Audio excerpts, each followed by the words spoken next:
Hi, welcome to Mondays with Melissa. Today I want to talk about some tips to avoid senior scams. First and foremost, don't ever give your social security number out to anyone over the phone, over a text, over an email. Anybody who's looking for your social security number in that way is probably up to no good. Be careful if you get emails or text messages about an account that might have been hacked or wrongly accessed and asking you to change your password. If you click on that or you change your password, you're probably giving that information again to somebody who should not have it. Be so careful with links and emails. Never click on a link in an email unless you know it's coming from a trusted source. And sometimes those links can even be in a text message. I recently got a text message that said, hey, Louise, we ready for golf next week? And I was like, this isn't Louise. And then I go, oh, this isn't Louise. I'm sorry. Who is this? How are you today? No, thank you. And I blocked the number. You need to make sure that you're blocking those numbers when they come in. If you get calls that say potential spam, block those numbers when they come in. And if you don't know how to block it, ask somebody to show you. It's easy to do, and it could really help, first of all, stop with the annoying phone calls, and of course, protect us from being at risk. Keep in mind that the IRS is not going to come to your home. They're not going to call you on the phone. That they're not going to do anything to have like a one-on-one contact with you. Might they send you a letter? Yes. And then you can follow up and make sure that's legitimate. But people panic when those phone calls come in or those text messages come in, that account has been hacked or that you owe something to somebody. People panic, and your instinct is to just answer the questions and try to get yourself out of whatever the situation is. People are going to be asking for money, different ways to get money from you, whether that's a gift card or a wire transfer.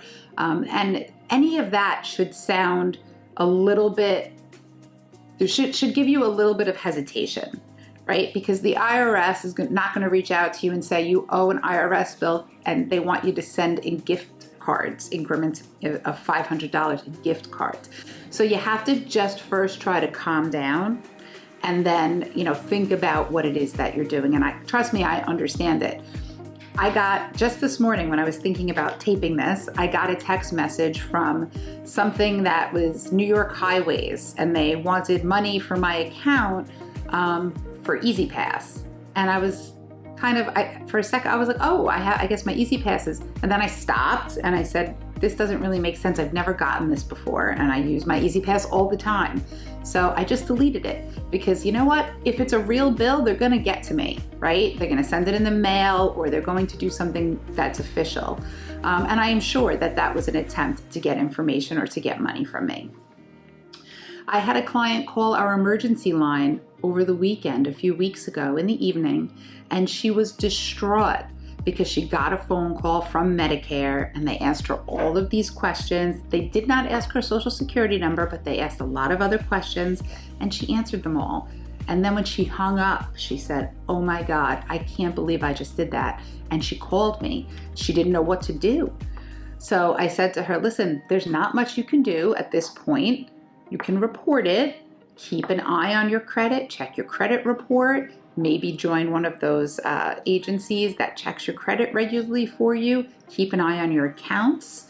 But there's not much else you can do at this point in time. The conversation happened, but next time you have to try to calm down before you start answering the questions. You also want to make sure that you are checking your statements, checking credit card statements, that you change your passwords regularly, that you don't give them out to anybody. And again, number one on the list, that social security number, you want to guard that social security number at all costs. So if you've been the victim of a scam or you know somebody who's been, give us a call because there are things we can do in some cases to help you out depending on the situation.